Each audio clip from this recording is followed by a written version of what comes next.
Welcome to the deep dive. Today, we're getting into something huge, something that touches everyone. Money. Is it, the key to a great life, or is it more like the root of all evil, as they say? It's a massive question. It really is. We know you're curious about this paradox. Is money a blessing, something that helps you fly, or is it really just a chain holding you down? So to really get some clarity, we're going deep.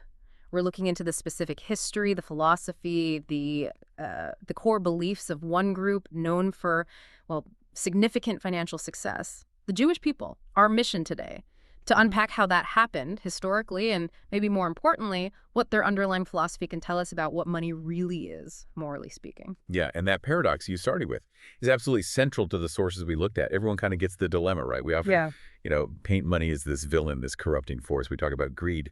But then you look at your own life, right? Mm-hmm. Think about it. You need capital for education, for travel that expands your horizons, for just basic security, for taking care of your family. You can't escape it. So the sources, they lay down a really critical idea right at the start. Yeah. Money itself. It's neutral. Neutral, like inert. Exactly, like a tool. Think of a shovel or electricity. It doesn't have its own morality. It's all about how it's used. It's our intentions, our discipline, the purpose we give it. That's what decides if it becomes a force for good or, something destructive. Okay. So let's dig into that historical piece then, because the financial success isn't really debated. It's a historical fact. But why? It's a pretty provocative question when you think about it. Out of all the cultures globally, why did this particular group, often without a state, marginalized, forced to move around? Why did they end up behind some really colossal financial empires? Yeah. I mean, these weren't people starting with vast lands or inherited fortunes, often quite the opposite. They started from scratch, sometimes less than scratch, facing insecurity, yet they played a huge role in shaping global finance. That jump from maybe a wanderer or small merchant to a foundational banker. How does that happen? Mm-hmm. It needs more than just luck, right? Absolutely. And the sources give us some really concrete examples, especially if you look at, say, the 19th century, when many Jewish immigrants came to the U.S. Right, the big waves of immigration. Exactly. Yeah. Many arrived with almost nothing, literally a few dollars in their pocket, escaping persecution back in Europe. Their starting point was incredibly tough. They often started right at the bottom, economically speaking, selling small things on the street, peddling, just trying to get enough cash flow to survive day to day. Okay, peddling. Lots of immigrant groups did that, though. That's the fascinating part. It's the speed of their rise compared to others facing similar, really difficult circumstances. They didn't just stay in low-wage jobs for generations. They accumulated capital remarkably quickly, moved from the street to owning small shops, then maybe setting up community lending systems or banks, and eventually founding some of those huge financial dynasties we still know today. You're talking about names like Goldman, Sachs, Guggenheim. Those are some of the big ones, yeah. It's a story of incredible velocity. And that success was so noticeable, wasn't it? I remember reading that observation floating around Europe and America. Where there is money, there are Jews. It was widely observed, yes. Which really underscores how significant their influence became, especially compared to other groups who are also working incredibly hard, but maybe not seeing that same kind of upward mobility so fast. It was a real phenomenon. It truly was.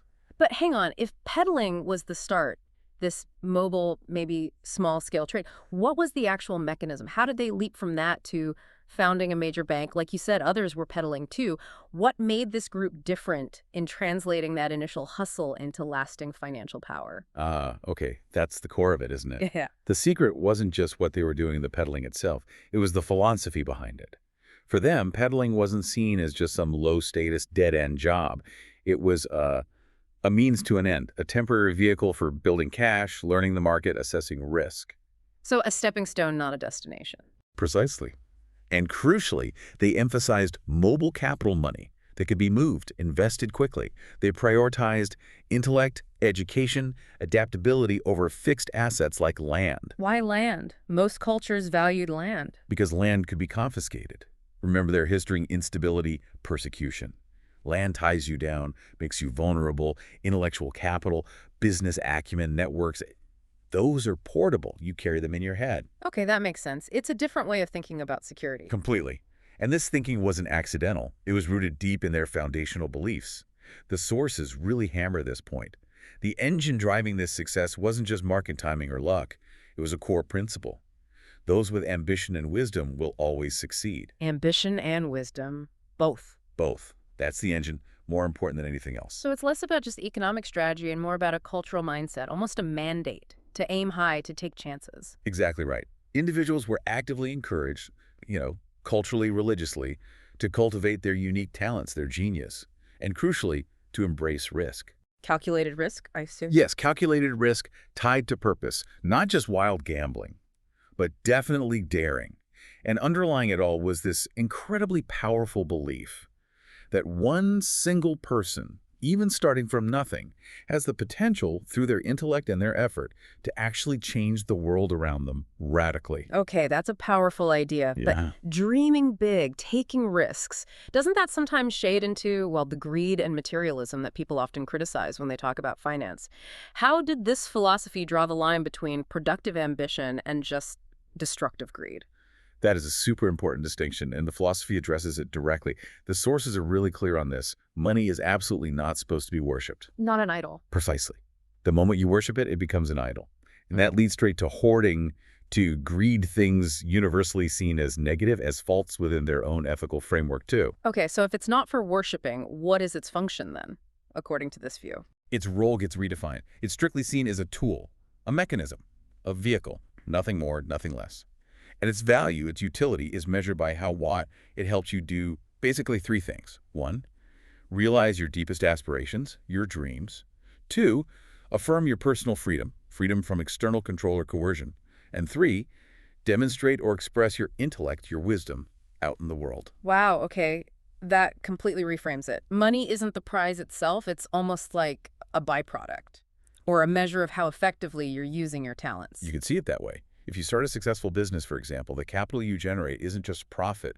It's also kind of public proof that your idea worked, that your intellect solved a problem people cared about. The money reflects the value created by your thinking. Exactly. It's not about just piling it up. The goal is creation, contribution, using your God-given intellect. So let's bring this home for the listener. Whether you're, running a huge company, just starting out, or even just thinking about your family's budget, what's the takeaway from this whole historical and philosophical picture? It seems like the ultimate lesson here, coming from these sources, is pretty profound. It's not really about how much money you have right now. That's not the secret. The real secret weapon is whether you possess the ambition combined with the wisdom and the intellect to actually transform that money, to turn it from just inert stuff into a powerful vehicle for change, for creating value.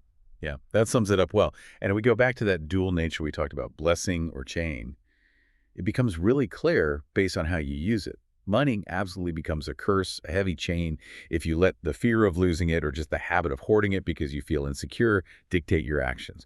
If it stops you from pursuing your real purpose, that's when it binds you. It paralyzes you. It does. But conversely, it instantly becomes a blessing. It gives you wings if you treat it like fuel, if you use it to serve your biggest dreams, to spread value maybe through innovation, maybe through charity, and ultimately to build and live a life that's defined by freedom and pursuing what you truly aspire to.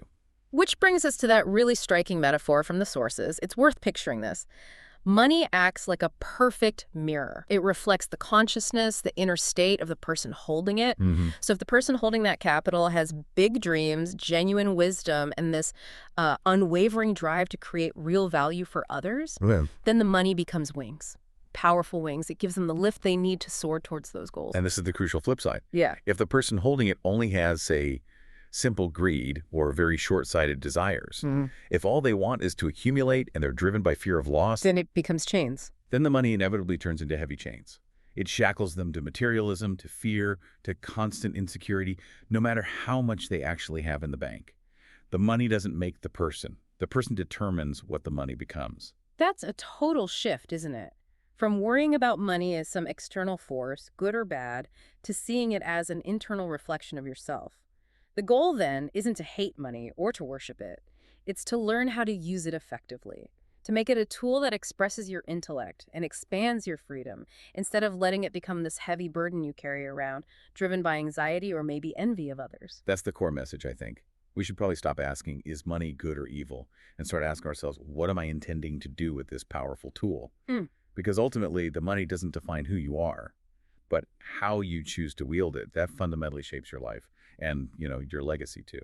So, as you, the listener, think about this deep dive, maybe consider that link the philosophy makes between real success and courage.